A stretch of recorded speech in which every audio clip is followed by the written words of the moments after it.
नमस्कार दोस्तों, मैं नितिन कुशवाहा आपका स्वागत करता हूं स्वास्थ्य एकेडमी के ऑनलाइन प्लेटफॉर्म पर। मैं आपके सामने सब्जेक्ट लेकर आया हूं समाजशास्त्र के जो आपका सिलेबस में पार्ट है, उसको मैं आपको डिस्क्राइब करूंगा, उसको मैं आपको बताऊंगा कि कैसे इसमें अपने को डील करना है। ओके, यहाँ पर अपन देखते हैं सामान्य अध्ययन, जो कि ये लिखा हुआ है सामान्य अध्ययन का प्रश्न पत्र नंबर 2। आई होप आपको क्लियर होगा सिलेबस के अकॉर्डिंग। सामान्य अध्ययन या जीएस पेपर का प्रश्न पत्र क्रमांक 2 क्लियर है। यहां पर आगे की तरफ अपन देखते हैं प्रश्न पत्र क्रमांक कितने में बटा है, 2 हिस्सों में बटा है, खंड अ और खंड ब में। खंड अ जो है या आपका जो ए वाला पार्ट है वो किससे संबंधित है दोस्तों, वो अर्थशास्त्र या अर्थव्यवस्था से क्या है, संबंधित है। उसमें यूनिट कौन कौन सी कवर होती है मित्रों, यूनिट नंबर 1, यूनिट नंबर 2। ठीक है, समाजशास्त्र का जो आपका पोर्शन है वो कौन से खंड में है, खंड ब में। क्लियर है, खंड ब में आपका क्या है, समाजशास्त्र का पोर्शन है, जो यूनिट नंबर होती है आपकी unit number 3, unit number 4, unit number 5। Clear है, तो यहां अपन जो स्टडी करने वाले हैं सामान्य अध्ययन प्रश्न पत्र द्वितीय सेकंड खंड ब यूनिट नंबर 3, यूनिट नंबर 4 और यूनिट नंबर 5, जिसका नाम क्या है, समाजशास्त्र। क्लियर है, इंग्लिश में क्या कहेंगे इसको, सोशियोलॉजी। आई होप आपको ये क्लियर होगा। अब अपन देखते हैं कि 2019 वाली जो एग्जाम या इससे पूर्व जो अपना पैटर्न था और वर्तमान में जो आयोग ने पैटर्न चेंज किया है उसके संबंध में अपन डिस्कस करेंगे कि क्या इसमें चेंजेस आया है। क्लियर है, तो अपन क्या देख रहे हैं दोस्तों, सामान्य अध्ययन प्रश्न पत्र नंबर 2 खंड ब यूनिट नंबर 3, 4, 5, जिसका नाम है सोशियोलॉजी, समाजशास्त्र। अब देखिए यहाँ पर 2019 जो कि यहाँ पर लिखा हुआ है, 2019 और 2020 में क्या अंतर था। आपके माइंड में क्वेश्चन होगा कि सर पैटर्न चेंज हुआ है, आयोग ने क्या क्या चेंजेस किए हैं, है ना। तो यहां पर अपन देखेंगे 2019 में क्या पूछा जाता था, किस प्रकार से पूछा जाता था, 2020 में आयोग द्वारा क्वेश्चंस किस प्रकार से पूछे जाएंगे। तो यहां पर अपन देखते हैं पार्ट ए और पार्ट बी को मिला के टोटल नंबर कितने थे, 300। 2019 में पार्ट ए पार्ट बी को मिलाकर टोटल नंबर कितने हुए, 300। अब यहां पर भी अपन देखते हैं 2020 में पार्ट ए और पार्ट बी को मिलाकर कितने नंबर है, 300। क्लियर है, मतलब कि मार्किंग में यहां पर क्या नहीं है, बिल्कुल भी चेंज नहीं है।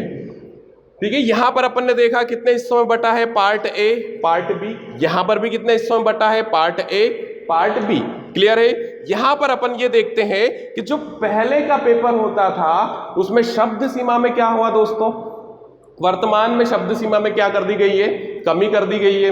क्वेश्चंस के पैटर्न में क्या करा, चेंजेस करा। उसकी मार्किंग में भी क्या कर दिया उन्होंने, चेंजेस। यहां पर देखिए आखिर चेंज क्या आया। देखिए पहले जो अपन शब्द अपन देखते थे 3 मार्कर के क्वेश्चंस होते थे या 3 नंबर के आपके पेपर में क्या होते थे क्वेश्चंस, उनकी जो शब्द सीमा थी वो 25 से 30 शब्दों में आपको क्या करना रहता था, लिखना रहता था। आई होप आपको क्लियर होगा। जो लोग 2019 दे रहे हैं वो किसको अपनाएंगे, इस पैटर्न को ही अपनाना है। जो 2020 के लिए अपेयर होंगे वो किस में जाएंगे, इस पैटर्न के हिसाब से क्या करेंगे, प्रिपरेशन करेंगे। अब देखिए यहाँ पर थोड़ा जो अपना सिलेबस है वो थोड़ा क्या हो गया, क्रिटिकल। देखिए टफ थोड़ा क्या हो गया, टास्क। कैसे टास्क का टफ हुआ, यहां पर ये देखते हैं 3 नंबर में जो 25 से 30 शब्दों में अपनों को क्या लिखना रहता था। अब यहां पर अपन जो देख रहे हैं, यहां पर 3 नंबर में शब्द सीमा कितनी कर दी दोस्तों, 10। अब सोचिए यहां पर बात क्या हो गई है, एक छोटे रूप में बड़ा प्रदर्शन या गागर में क्या करना, सागर को भरना है। कहां पर, 2020 में, जो कि यहां पर क्या था 25-30 शब्द का, यहां पर कितने, लगभग 10 उन्होंने फिक्स कर दिया। क्लियर है, यहां पर अपन देखेंगे यहां पर यूनिट वाइज बिल्कुल नहीं पूछा जाता था। यहां पर यूनिट वाइज बिल्कुल नहीं पूछा जाता था, कोई सा भी टॉपिकल कैसा भी वेटेज वो ले लेते। बट यहां पर क्या हुआ, यूनिट वाइज पर्टिकुलर कितने कर दिए, 30 नंबर। यूनिट वाइज कितने नंबर कर दिए उन्होंने, 30 नंबर कर दिए। अब यहां पर अपन ये देख रहे थे 3 नंबर के जो क्वेश्चंस है वो 25 से 30 शब्दों में हुआ करते थे, जो वर्तमान में कितने हो गए, किस पैटर्न में, 2020 के पैटर्न में 10। मतलब 10 शब्दों में आपको क्या देना है, आंसर देना है। यहां पर अपन देखते थे पहले कितने नंबर का क्वेश्चन होता था, 6 नंबर का क्वेश्चन, जो कि कितने शब्दों में लिखना रहता था आपको, 100 शब्दों में। जो 6 नंबर वाला क्वेश्चन था दोस्तों, ये वाला जो आपको कितने उसमें लिखना था, तो 100 शब्दों में लिखना था। अब वर्तमान में उसको परिवर्तित कर कितने में कर दिया है, 5 नंबर में, और लिखना कितने में है, 50 शब्दों में। जो 3 नंबर का था वो 10 शब्दों में लिखना है। अब जो 6 नंबर का था वो किस में कन्वर्ट हो गया, 5 उसमें हो गया है, तो यहां पर 50 आपकी क्या हो गई है, शब्द सीमा। क्लियर है। यहां पर अपन देखते हैं जो दीर्घ उत्तरी क्वेश्चन होता था वो दोस्तों होता था आपका 15 नंबर का। जो दीर्घ उत्तरी क्वेश्चन था वो था आपका 15 नंबर का, जो कि आपको लिखना होता था दोस्तों 300 शब्दों में। लगभग कितने शब्दों में, लगभग आपको 300 शब्दों में उसको लिखना होता था। जो अब की उसमें देखेंगे जो चेंजेस आया है वो कितना आया है, यहां पर देखते हैं जो 15 नंबर का क्वेश्चन है वो कन्वर्ट किसमें हुआ दोस्तों, वो 11 नंबर में क्या हो गया है, कन्वर्ट हो गया। देखिए यहां पर क्या था, 3 नंबर का क्वेश्चन 25-30 शब्द, 6 नंबर का क्वेश्चन 100 शब्द, 15 नंबर का क्वेश्चन 300 शब्द। जो अब क्या परिवर्तित हुआ, यहां पर 3 नंबर का क्वेश्चन कितने शब्दों में, तो दोस्तों ये 10 शब्दों में। क्लियर है। यहां पर 5 नंबर का जो क्वेश्चन है वो कितने, उसमें 50 शब्दों में। जो 11 नंबर का क्वेश्चन है दोस्तों वो कितने, उसमें 200 शब्दों में। तो ये जो सिलेबस में चेंज है एक बड़ा सा चेंज है, ये आपको दिख ही रहा है। मतलब यहां पर क्वेश्चन संख्या में क्या हो जाएगी, बढ़ोतरी हो जाएगी। क्वेश्चंस की संख्या में क्या हो रही दोस्तों, बढ़ोतरी। अब यहां पर ये पैटर्न अपनाया है कि पर यूनिट वो 30 नंबर का आपसे पूछेंगे। पर यूनिट कितने नंबर का पूछ रहे हैं दोस्तों, आपको 30 नंबर का पर यूनिट पूछेंगे। तो यहां पर अपन देख रहे हैं unit number 3, unit number 4, unit number 5। Per unit कितने की हुई दोस्तों, 30, 30 और 30। मतलब ओवरऑल रूप से जो सोशियोलॉजी और समाजशास्त्र का आपका जो पेपर है वो कितने नंबर का है दोस्तों, 90 नंबर का। आई होप क्लियर होगा कैसे पर यूनिट 30 नंबर और 3 यूनिट अपने को पढ़ना है। अब देखिए यहां पर पूरा चेंजेस जो आया है, 3 नंबर के क्वेश्चंस की संख्या कितनी रहेगी, तो 3 नंबर के क्वेश्चंस की संख्या 3, उसके अंक कितने हुए, 9। उसके अंक कितने हुए दोस्तों, 9 अंक हुए। यहां पर अपन देखते हैं कि 5 नंबर के क्वेश्चंस की संख्या कितनी हुई, तो कितनी हुई, यहां पर 2, उसके अंक कितने हैं, 10। क्लियर है। 11 नंबर का एक दीर्घ उत्तरी क्वेश्चन, उसकी संख्या कितनी है, 1। तो यहां पर संख्या कितनी हुई, 1। यहां पर अपन देखते हैं इस हिसाब से उन्होंने क्या कर रखा है, उसको बांट रखा है कि पर यूनिट में से कितने क्वेश्चन आएंगे, 3 नंबर के क्वेश्चंस की संख्या 3, 5 नंबर के क्वेश्चंस की संख्या 2, और यहां पर 11 नंबर के क्वेश्चंस की संख्या 1। मतलब कि अब अपन देखते हैं हर एक यूनिट दोस्तों इंपॉर्टेंट हो चुकी है। हर एक यूनिट में से नंबर उन्होंने क्या कर दिए, फिक्स कर दिए। देखिए इसके कई बेनिफिट भी हैं, कई लॉस भी। यहां पर अपन देखते हैं अगर इसके बेनिफिट की अगर अपन बात करेंगे तो पर यूनिट आपके लिए क्या है, इंपॉर्टेंट की, तो क्योंकि कितने नंबर की आ रही है, 30। क्लियर है। यहां फिक्स कर दिया उन्होंने जितने, जैसे कि मान लो एक यूनिट में टॉपिक है 6 या 7 टॉपिक या 8 टॉपिक है, तो 8 यूनिट में से आपका एरिया कितना बनेगा, 30 नंबर का आपका एरिया बन जाएगा। क्लियर है। यहां पर अपन इस पैटर्न की बात कर रहे हैं, आई होप आपको क्लियर होगा। सामान्य अध्ययन का पेपर नंबर 2 खंड ब यूनिट नंबर 3, 4, 5 पर यूनिट को 30 नंबर में बांट दिया है। मतलब ये पोर्शन कितने का हुआ, 90 नंबर का दोस्तों पोर्शन है। इसका नाम क्या है, समाजशास्त्र, या क्या कहते हैं इसको इंग्लिश में, सोशियोलॉजी। समाजशास्त्र अपने को वो समाजशास्त्र नहीं पढ़ना है दोस्तों कि एकदम पूरे अपन थिंकर्स वगैरह पढ़ने लगे, प्लूटो ने क्या कहा या किसी के विचारक, ये सारी चीजें अपने को यहां नहीं पढ़ना है। यहां पर सिर्फ अपन पढ़ेंगे समाजशास्त्र से संबंधित मुद्दे। क्लियर है। आई होप आपको क्लियर होगा कि यहां पर जो पढ़ रहे हैं ये क्या पढ़ेंगे अपन, समाजशास्त्र से संबंधित मुद्दों को यहां पर क्या करना है, अपने को देखना है या पढ़ना है। कौन कौन सी यूनिट में, unit number 3, unit number 4, unit number 5। आगे की तरफ अपन देखते हैं, आगे की तरफ में अपन देखते हैं कि सिलेबस में कौन सी यूनिट के अंतर्गत कौन कौन से टॉपिक दिए हुए हैं। सबसे पहले याद रखिएगा किसी भी चीज को करने के पहले अपने को सिलेबस को देखना क्या होता है, आवश्यक होता है। अगर अपने को पता ही नहीं है किस जगह अपने को जाना है या अपना लक्ष्य क्या है, क्या पढ़ना है क्या नहीं पढ़ना है, जब तक अपन अपने क्या लक्ष्यों की प्राप्ति कर सकते हैं, तो दोस्तों बिल्कुल भी नहीं। यहाँ पर अपन देखते हैं आपके माइंड में अगर समाजशास्त्र शब्द है, अगर आप MPPSC के स्टूडेंट हो तो समाजशास्त्र मतलब यूनिट नंबर 3, 4, 5 आपके माइंड में होना चाहिए। 3, 4, 5 में कौन कौन से आपके पार्टीशन है, कौन कौन से आपको टॉपिक पढ़ना है, उसकी तरफ आपको ध्यान देना चाहिए।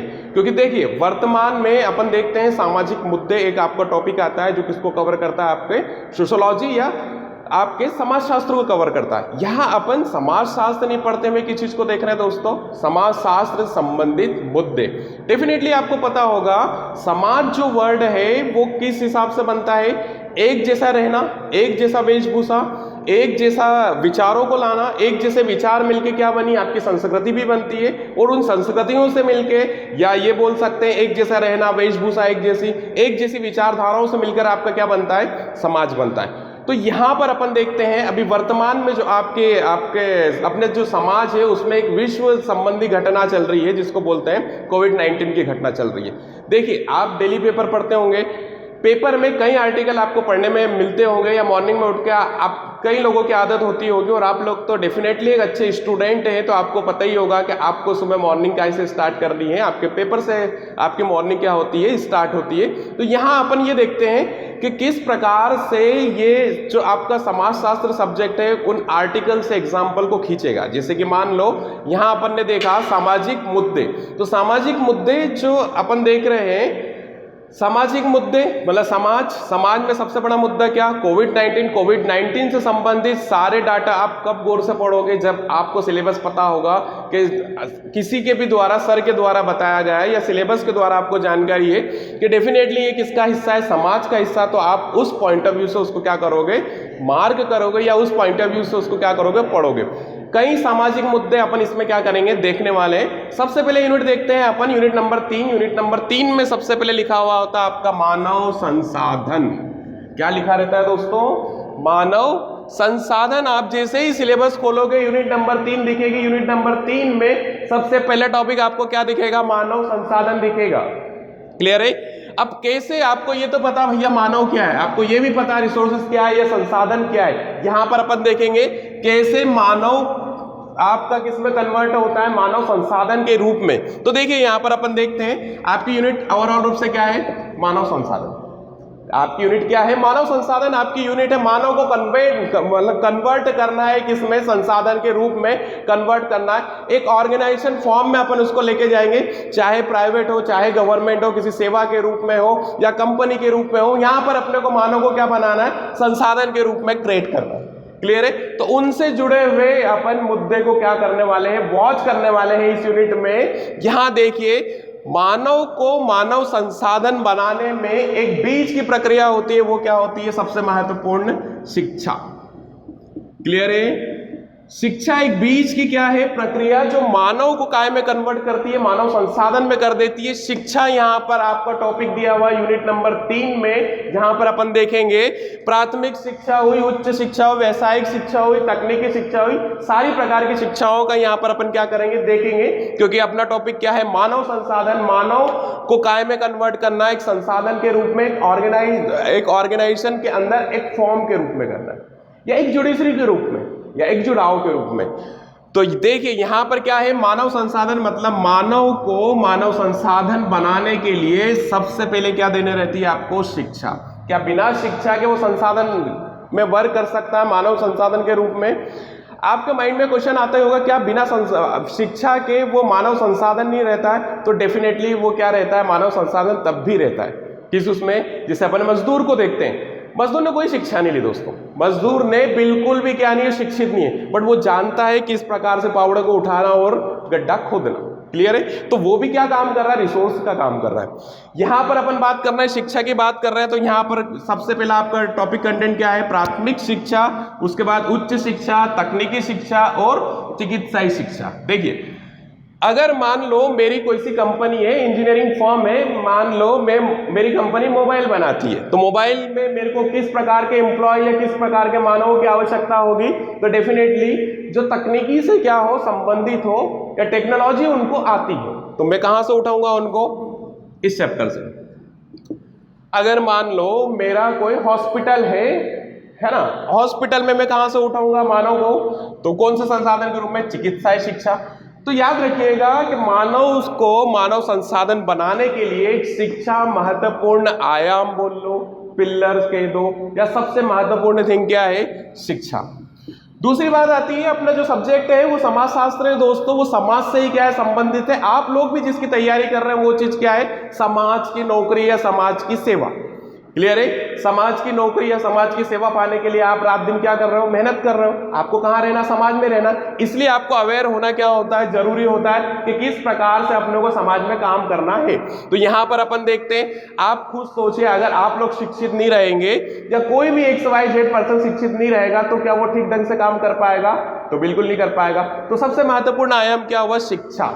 शिक्षा आपको सिखाती है आपको सही तरीके से रहना, आपको वेशभूषा, आपके बात करने के एटिकेट्स, आपका व्यवहार, आपको किस प्रकार से आपके परिवार के रूप में देख लो, आपके ऑर्गेनाइजेशन के रूप में देख लो, आपके जॉब के रूप में देख लो, आपकी कॉलोनी के रूप में देख लो, आपके शहर में आपके कितने व्यवहार है, उस प्रकार से। तो कौन सा टॉपिक हुआ, शिक्षा के जरिए आप आपकी नींव को क्या कर सकते हैं, मजबूत कर सकते हैं। जीरो से लेके अगर आपको हीरो बनना है लाइफ में, तो शिक्षा क्या है दोस्तों, महत्वपूर्ण आयाम। तो डेफिनेटली मानव को मानव संसाधन में कन्वर्ट करने के लिए सबसे पहले अपने को क्या देखना है, शिक्षा। उसका टॉपिक अपन ने क्या उठाएंगे, प्रारंभिक शिक्षा, उच्च शिक्षा, तकनीकी शिक्षा और चिकित्सा।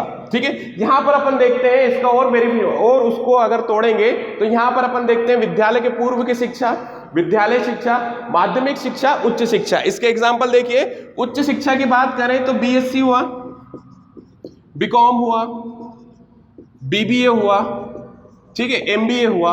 ये किसके अंतर्गत आता है, सारा उच्च शिक्षा। जो आप स्कूल शिक्षा के बाहर की तरफ लेते हो उसको क्या कहते हैं अपन, उच्च शिक्षा लिया। ये सारे कंटेंट किसके अंतर्गत देखते हैं अपन, उच्च शिक्षा के रूप में।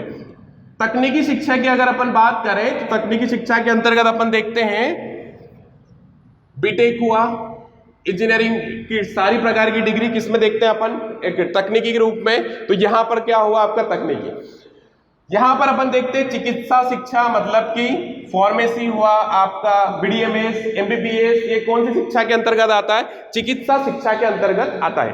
एक होता है व्यवसायिक शिक्षा, जो सबसे ज्यादा क्या है दोस्तों, इंपॉर्टेंट माना जाता है भारत देश में। अगर वर्तमान डाटा की मैं बात करूं तो नीति आयोग में 2018-2019 में बताया कि भारत देश में अगर 3 लाख इंजीनियर हुए, सॉरी डाटा थोड़ा वो है, 3 लाख नहीं 30 लाख अगर इंजीनियर हुए तो उसमें से मात्र 18% इंजीनियर ही कार्य करने योग्य है। अब वो कार्य कहाँ करेंगे, वो कार्य कर सकते हैं किसी ऑर्गेनाइजेशन में काम कर सकते हैं या अन्य कोई क्या कर रहे हैं, काम कर रहे हैं, बट उनका परसेंटेज लेवल कितना है, 18% इंजीनियर।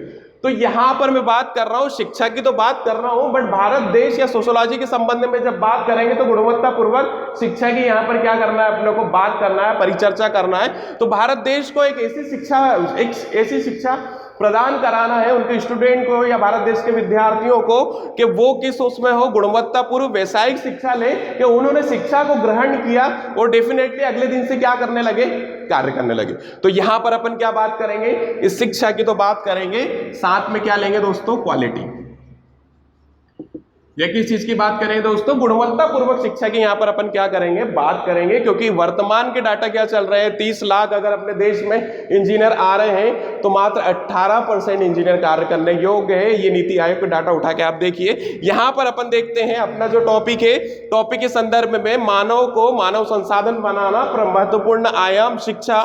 शिक्षा को अपन ने बांटा प्राथमिक शिक्षा, उच्च शिक्षा, तकनीकी शिक्षा, चिकित्सा शिक्षा। क्लियर है, इसको वो डिटेल में अपन पढ़ेंगे जब ये सिलेबस के बाद वाला जो लेक्चर होगा उसमें मैं आपको डिटेल बताऊंगा कि कैसे मानव संसाधन के आयाम होते हैं या इससे संबंधित क्वेश्चंस किस प्रकार से अब सिलेबस में चूंकि आए हैं तो किस प्रकार से पूछे जाएंगे, क्योंकि उनकी नंबरिंग क्या होगी दोस्तों, अलग होगी। यहां पर सेकंड है सामाजिक मुद्दे। तो वर्तमान में दोस्तों सबसे बड़ा सामाजिक मुद्दा क्या चल रहा है, जो विश्व स्तर पर है, पता ही होगा आपको, कोविड-19। सरकार कई योजनाएं लेके आ रही है उसके लिए कि भैया आपको सैनिटाइजर का यूज करना है, आपको मास्क लगाना है, आपको ऐसा करना है, वैसा करना है। जूझ रहा है भारत देश, इस परिदृश्य से क्या हो रहा है, इस परेशानी से क्या हो रहा है, परेशान हो रहा है, जूझ रहा है। तो यहां पर अपन उस प्रकार के मुद्दों की क्या करेंगे, बात करेंगे। वृद्धजन, निशक्तजन, महिलाएं, अल्पसंख्यक, मतलब कि एक विदर्भ भर उसकी क्या करते हैं अपन, बात करते हैं कि ऐसा समाज के अंदर ऐसे लोग जो कि क्या है, पूरी तरह से अपन उनको क्या कर देते हैं, अलग कंटेंट के रूप में रख देते हैं। जैसे वृद्धजन को रख दिया कि भैया ये वृद्धजन हो गए तो ये संसाधन के रूप में आप कार्य नहीं कर सकते, बट सरकार उसको लेके चलना। तो यहां पर वो कौन सा मुद्दा हो गया, सामाजिक। निशक्त जन की अगर अपन बात करें तो कोई भी व्यक्ति अगर उसके हाथ नहीं है, पैर नहीं है या वो कार्य नहीं कर सकता तो उसके लिए सरकार क्या सोच रही है? महिलाएं, अपने देश में कई रूढ़िवादिता है, चीजें शुरू से चलती आ रही है, महिलाओं को हमेशा घरेलू उसमें रखा जाता है या पिछड़े उसमें रखा जाता है, तो उससे संबंधित अल्पसंख्यक जीता जागता, आप क्वालिटी में भी देखते हो अल्पसंख्यक का मुद्दा, SC ST का मुद्दा, ये सारे मुद्दे आप किस में भी पढ़ते हो? क्वालिटी में भी पढ़ते हो। यहाँ पर एक और ये लिखा हुआ LBGT, मतलब कि यहाँ अपन किसको देखेंगे? लेस्बियन हुआ, ठीक है, बायोसेक्सुअल हुआ, ठीक है, ट्रांसजेंडर हुआ, इन लोगों को यहाँ पर क्या सामाजिक मुद्दे के रूप में कैसे सरकार उनके प्रति क्या कर रही, कार्य कर रही है। ये यूनिट नंबर कौन सी रहेगी दोस्तों? Unit number 3। इसके आगे की तरफ अपन क्या करते हैं, बढ़ते हैं। Unit number 4।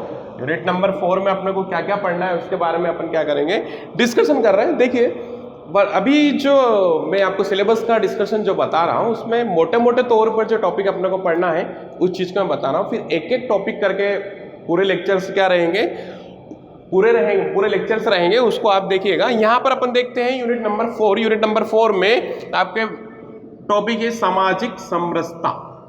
देखिए सामाजिक समरसता मतलब कि विभिन्न प्रकार, भारत विभिन्न प्रकार से वेशभूषाओं से अलग है, भाषा से अलग है, क्षेत्रवाद है ना, धर्म अलग है, सारी चीजों से बटा हुआ है। तो उन सारी चीजों को अपन क्या लेकर आना है, समरसता, या सरकार को किस ओर ध्यान देना, उनकी एक समानता के रूप में क्या करना है, ध्यान देना है। ये किस में पढ़ेंगे? यूनिट नंबर 4 के अंतर्गत अपन पढ़ेंगे।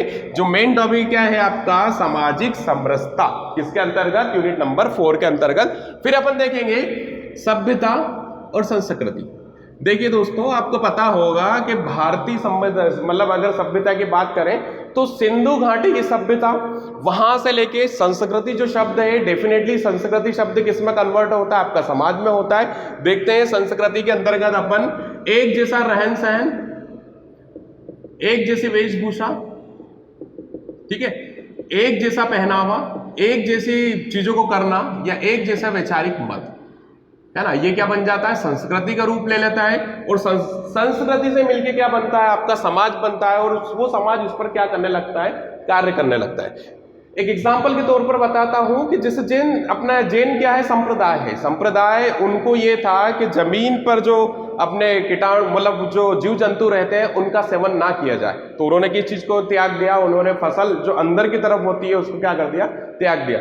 वहीं एक आप देखते हैं भैरव संप्रदाय, जिसकी अपन बात करते हैं, जो शिव संप्रदाय के अंतर्गत ही आता है। उस संप्रदाय की अगर बात करें तो वो क्या करते हैं, वो भांग का सेवन करते हैं, मदिरा का क्या करते हैं, पान करते हैं, और आपका मांस का सेवन करते हैं। तो आप खुद ये बताइए, एक विचार, एक मत उनकी तरफ क्या कर लेता है, खींच लेता है। इस संप्रदाय की तरफ अगर कोई व्यक्ति जाता है तो डेफिनेटली वो किससे संलिग्न होता होगा, मदिरा से संलिग्न होता होगा, भांग से संलिग्न होता होगा।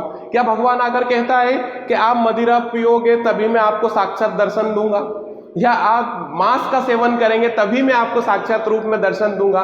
तो बिल्कुल नहीं। यहां पर क्या हुआ, एक वैचारिक मत मिल गया उन लोगों का, एक गुट तैयार हो गया। अपन देखते हैं, आप लोग भी अगर क्लास में इंटर होते हो, 4 से 5 या 6 7 व्यक्तियों को क्या बनते जाता, गुट। उनकी वैचारिकता क्या हो जाती, एक जैसी, वो किस चीज का निर्माण कर लेते, जैसे कि उन्होंने गुट का निर्माण करा, 4 5 7 लोग, बढ़ते गया ये कारवा क्या होते गया, बढ़ते गए। 7 से बने 700, 700 से बन गए 7 लाख। उन्होंने क्या कर दिया, एक समाज का निर्माण कर दिया। तो उसी प्रकार से एक समाज किससे बनता है, एक जैसे रहन सहन, एक जैसे वेशभूषा, एक जैसे वैचारिक मत से क्या मिल गया, समाज बन गया। तो यहाँ सभ्यता और संस्कृति के बारे में अपन देखेंगे। फिर उसके बाद अपन देखते हैं आश्रम, अपने भारत कितने उसमें आश्रम में अपना क्या जीवन बटा रहता है, उसको अपन इस यूनिट में देखेंगे। वर्ण व्यवस्था, वर्ण व्यवस्था अपने प्राचीन काल से चली हुई आ रही है, बहुत पुरानी वर्ण व्यवस्था है, जिस पर आज भी एक ज्वलंत मुद्दा रहता ही है। आप लोग देखते हुए आरक्षण के तौर पर कभी भी पेपर में कुछ भी लिखा हुआ आता है कि आरक्षण का ये होने वाला, आरक्षण का विरोध हुआ, आरक्षण के लिए ये सरकार ने करा, या ये सरकार ये कदम नहीं उठा रही है, ये आरक्षित वर्ग है। तो वो कहां पर अपन देखते हैं, वर्ण पहले जो बटा हुआ था, वर्ण व्यवस्था बटा था, उसमें अपन देखते हैं ब्राह्मण हुए, क्षत्रिय हुए, आपके वैश्य हुए, और क्या हुए, शूद्र हुए। जैसे अपन देखते हैं ब्राह्मणों का कार्य मंदिर से संबंधित था या पूजा पाठ कराना था, वहीं क्षत्रियों का अगर वर्ग की बात करें तो क्षत्रियों का वर्ग क्या था, वीरता पूर्वक कार्य या एक रक्षा के रूप में कार्य करते थे। वेश्य की बात करें तो जितने भी प्रकार के बिजनेसमैन जैसे तेल व्यापारी हुआ करते थे या अन्य प्रकार का जो व्यापार करते थे वो वेश्य उसके अंतर्गत आते थे। लास्ट उसमें देखा जाए तो क्षुद्र मतलब कि वो समाज के अंतर्गत क्या करते थे, सेवा के रूप में क्या कर रहे थे, कार्य करते थे। तो वर्ण व्यवस्था संबंधी मुद्दे को अपन यहाँ पर देखेंगे। फिर उसके बाद में विवाह की पद्धति। दोस्तों विवाह की पद्धति की अगर बात करें तो वर्तमान परिदृश्य में आपको सिर्फ 2 प्रकार की क्या है पद्धति याद होगी, एक लव मैरिज, दूसरा क्या होता है अरेंज मैरिज। तो यहाँ पर अपन देखते हैं विवाह की 8 प्रकार की पद्धति को यहाँ पर अपन पढ़ेंगे कि किस किस प्रकार से विवाह करना संभव होता है, या अभी वर्तमान में जो ट्रेंडिंग है। अगर एक विवाह है, माता पिता एग्री तो क्या हो जाता है अरेंज मैरिज। लड़का अगर किसी लड़की को लेकर चले गया तो वो क्या हो जाता है लव मैरिज। तो उसके अलावा भी कई प्रकार है, उस चीज को अपन कहाँ देखेंगे, विवाह पद्धति के अंतर्गत देखेंगे। कुल 8 प्रकार से अपने भारतीय समाज के अंतर्गत क्या होता है विवाह होता है, उसके बारे में अपन क्या करेंगे परिचर्चाएं करेंगे। धर्म मत व उसका प्रभाव। देखिए दोस्तों भारत हमेशा धर्म में क्या हुआ है बटा हुआ है, कई प्रकार के अपने यहाँ पर क्या है धर्म है, ठीक है। जैसे हिंदुओं का अलग होता है, मुस्लिमों का अलग हुआ, सभी उसने अपने अपने बांट रखे। तो उसका प्रभाव आम जनता पर क्या पड़ता है, ठीक है। ये पॉजिटिव रूप में है या नेगेटिव रूप में है। धर्म कई जगह क्या रूप निभाता है पॉजिटिव, कई जगह क्या निभा सकता है नेगेटिव भी निभा सकता है। तो उसके प्रभाव को अपन कहाँ देखेंगे, यहां पर देखेंगे। क्लियर है। तो यूनिट नंबर 4 के फर्स्ट कंटेंट में अपने को क्या क्या पढ़ना है, सामाजिक समरसता, सभ्यता संस्कृति और आश्रम, वर्ण व्यवस्था, विवाह पद्धति, धर्म मत व उसके प्रभाव। इसके सेकंड कंटेंट की बात करें तो सामुदायिक विकास कार्यक्रम, मतलब एक समूह के रूप में जो विकास सरकार करती है उसको क्या कह दिया आपने, सामुदायिक विकास कार्यक्रम। विकास की बात हो रही है यहाँ पर, पूरे सिलेबस में किसकी बात होगी, विकास की बात होगी। विकास की डेफिनेशन की अगर बात करें तो विकास की सीधे सीधे से डेफिनेशन होती है गुणवत्ता पूर्वक परिवर्तन करना। थोड़ी टाइम पहले मैंने आपसे कहा शिक्षा में परिवर्तन तो लाना है, शिक्षा की पद्धति को अच्छा तो करना है, पर किसके साथ करना है, गुणवत्ता पूर्वक। तो यहां पर भी जो सामुदायिक कार्यक्रमों की बात कर रही है वो किस रूप में चल रही है, विकास के रूप में। क्लियर है। पंचायती राज जो कि आप पॉलिटी में पढ़ते हैं उसको अपन यहाँ देखेंगे। विभिन्न प्रकार के एनजीओ, ठीक है। और ग्रामीण विकास की तरफ अपन क्या करने वाले हैं, बात करने वाले हैं किसके अंतर्गत, यूनिट नंबर 4 के अंतर्गत। आगे की तरफ दोस्तों अपन देखते हैं, आगे की तरफ अपन देखते हैं यूनिट नंबर 5। यूनिट नंबर 5 के अंतर्गत अपने को क्या क्या मेन रूप से पढ़ना है उसके बारे में मैं आपको बताऊंगा। सबसे पहले आया है जनसंख्या और उसका नियंत्रण। एक मोटे मोटे टॉपिक के तौर पे आज मैं आपको बता रहा हूं। जनसंख्या एक ज्वलंत मुद्दा रहा है 1970 से 70 के दशक से। भारत देश जब नवशेषव क्या था 50 में जब नवशेषव क्या हुआ, उस टाइम जब आजादी के टाइम जब भारत था, उसके बाद में 70 के दशक से अपन क्या चल रहा है, जनसंख्या को देखते हुए चल रहे हैं कि जनसंख्या को अपने क्या करना है, नियंत्रण करना है, जो आज तक नहीं हो पाया। जनसंख्या नियंत्रण आज तक नहीं हो पाया है। तो ये कहां पर अपन देखेंगे, ये कौन सा मुद्दा है दोस्तों, सामाजिक मुद्दा। तो मतलब ओवरऑल रूप से अपने को किसमें पढ़ना है, सोशियोलॉजी में पढ़ना है। क्लियर है। तो जनसंख्या उससे नियंत्रण संबंधित चीज यूनिट नंबर 5 में। फिर देखेंगे स्वास्थ्य और शिक्षा। देखिए मैंने आपको थोड़े टाइम पहले बताया कि आपके यहाँ पर मानव से मानव संसाधन कन्वर्ट करने में एक महत्वपूर्ण जो आयाम था वो शिक्षा था। ठीक है, महत्वपूर्ण आयाम क्या था, शिक्षा। पर क्या आप शिक्षित और स्वस्थ नहीं हो तो ठीक ढंग से क्या ऑर्गेनाइजेशन में काम कर पाओगे, तो बिल्कुल भी नहीं दोस्तों। यहां पर अपन देखते हैं स्वास्थ्य भी क्या है, एक बड़ा क्या रहता है, मुद्दा रहता है मानव संसाधन के रूप में कार्य करने के लिए। इफिशियंसी की यहाँ बात करते हैं, जैसे कि अगर मैं स्वस्थ हूँ तो मैं डेफिनेटली आपके सामने क्या आपको 5 या 10 घंटे की क्लास दे सकता हूँ, बट मैं अस्वस्थ हूँ तो मैं मुश्किल से 15 मिनट आऊँगा और कहूँगा कि मैं अस्वस्थता क्या कर रहा हूँ, महसूस कर रहा हूँ, मेरी इफिशियंसी क्या हो जाएगी, डाउन हो जाएगी। अगर मान लो मेरी ऑर्गेनाइजेशन है किसी मोबाइल कंपनी की, या एक प्लांट मैंने बना रखा है मोबाइल कंपनी का, वहाँ के मजदूर का 70% भाग किसी बीमारी से संक्रमित हो गया, तो क्या मेरा जो प्रोडक्ट है उत्पादित हो पाएगा, तो बिल्कुल नहीं हो पाएगा। तो इसलिए अच्छी शिक्षा तो आवश्यक है, अच्छा स्वास्थ्य भी यहाँ पर क्या है, आवश्यक होता है। यहाँ पर अपन देखेंगे यूनिट नंबर 5 है परिवार कल्याण। परिवार के लिए, एक गृहस्थी के लिए, या ये कह सकता हूं एक नॉर्मल चीज में 2 लोगों ने मिलकर एक गैस को परचेस कर लिया, गृहस्थी बन गई। गृहस्थी के लिए क्या कल्याणकारी कार्यक्रम चला रही है सरकार, तो यहाँ पर अपन क्या देखेंगे, एक कल्याणकारी कार्यक्रम। सरकार जो वर्तमान में चला रही है, पहले जो चलाया उसके बारे में अपन यहाँ करेंगे, डिस्कशन करेंगे। उसके बाद में एक बड़ी सी चीज दिखती है आपको, एमपी में जनजातियां। आपको भी पता है काफी ज्यादा क्या पाई जाती है, जनजाति। ये वाला जो पोर्शन है डेफिनेटली आपका मध्य प्रदेश जो आप पढ़ते हो उस सब्जेक्ट में आपका क्या हो जाता है, कवर हो जाता है, क्योंकि यहाँ पढ़ना वही है। देखिए ऐसा तो है नहीं कि अगर मान लो इस यहाँ पर उठा के दे दिया मध्य प्रदेश तो मध्य प्रदेश का नक्शा कुछ अलग हो जाएगा, ये तो कोई बात ही नहीं है। यहाँ पर क्या देखेंगे, मध्य प्रदेश की जनजाति, उनके विवाह क्या होते हैं, उनके उत्सव क्या है, उनमें परंपराएं क्या चली आ रही है, उससे संबंधित है। तो डेफिनेटली ये वाली जो आपका टॉपिक है वो एमपी में ही आपका क्या हो जाता है, कवर हो जाता है। उसके बाद अपन देखते हैं महिला शिक्षा। शिक्षा में देखते हैं कि महिलाओं की शिक्षा के प्रति सरकार क्या क्या कार्य कर रही है। उसमें केंद्र सरकार हुई, राज्य सरकार हुई, उन्होंने क्या क्या योजनाएं लेके आ रही है। जैसे कि अपन कई बार देखते हैं कि अगर मान लो 10वीं क्लास में एक लड़की पास हुई तो उसको साइकिल देना या लैपटॉप देना, लैपटॉप की वो चली रही है, या कुछ भी ऐसा कार्यक्रम, उनके बारे में अपन यहाँ पर क्या करेंगे, बात करेंगे। परिवार के रूप में क्या सरकार सेवाएं दे रही है या सरकार ने क्या चीजें बनाई है वो देखेंगे।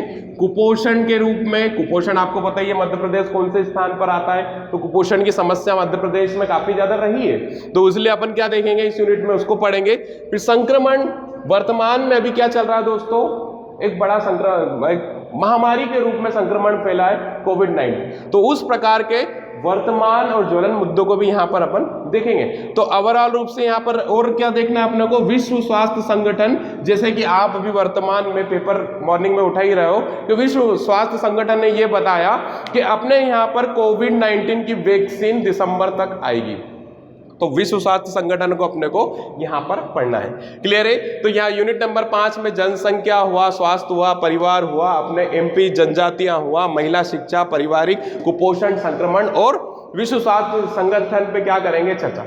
एक बात मैं आपको बता दूं दोस्तों, आपका ये जो पोर्शन है unit number 3, unit number 4, unit number 5, ये सामाजिक मुद्दों से क्या है, पूरा घिरा हुआ है। जो भी अपने को पढ़ना है, या समाजशास्त्र नहीं पढ़ना है, या किसी थिंकर के बारे में या विचारक के बारे में बिल्कुल नहीं पढ़ना है, सिर्फ सामाजिक मुद्दों को पढ़ना है। तो याद रखिएगा आपका जो एमपीपीएससी में निबंध वाला जो पोर्शन होता है उसमें ये पूरी तरह क्या रहेगा, सहयोग प्रदान करेगा। कैसे सहयोग प्रदान करेगा, अगर मान लो वर्तमान में आपको निबंध लिखने में आता है, एक संक्रामक बीमारी के बारे में बताइए या कोविड-19 के बारे में पूरी तरह विवेचना कीजिए। आपने कहाँ पढ़ लिया, यहाँ पढ़ा। आपको अगर मान लो निबंध लिखने को आ गया कि देश में जनसंख्या के बारे में विवरण कीजिए, तो डेफिनेटली अगर आपका ये पोर्शन सही है तो आपको कहाँ हेल्प मिलेगी, निबंध वाले पोर्शन में। क्लियर है। आई होप आपको ये समझ में आया होगा पूरा जो आपका सिलेबस था। नेक्स्ट लेक्चर में अपन मिलते हैं। आपको अगर ये वीडियो पसंद आए तो उसको डेफिनेटली क्या करना है, लाइक कीजिए, शेयर कीजिए और कमेंट्स कीजिए। जो भी डाउट आता है, थैंक यू। ये जानकारी यदि आपको पसंद आई हो तो हमारे इस वीडियो को लाइक करें, अपने दोस्तों के साथ शेयर करें और साथ ही स्वास्तिक एकेडमी के यूट्यूब चैनल को सब्सक्राइब करें। याद रखें बेल आइकन का बटन दबाना ना भूलें ताकि किसी भी वीडियो की अपडेट आप तक सबसे पहले पहुंचे।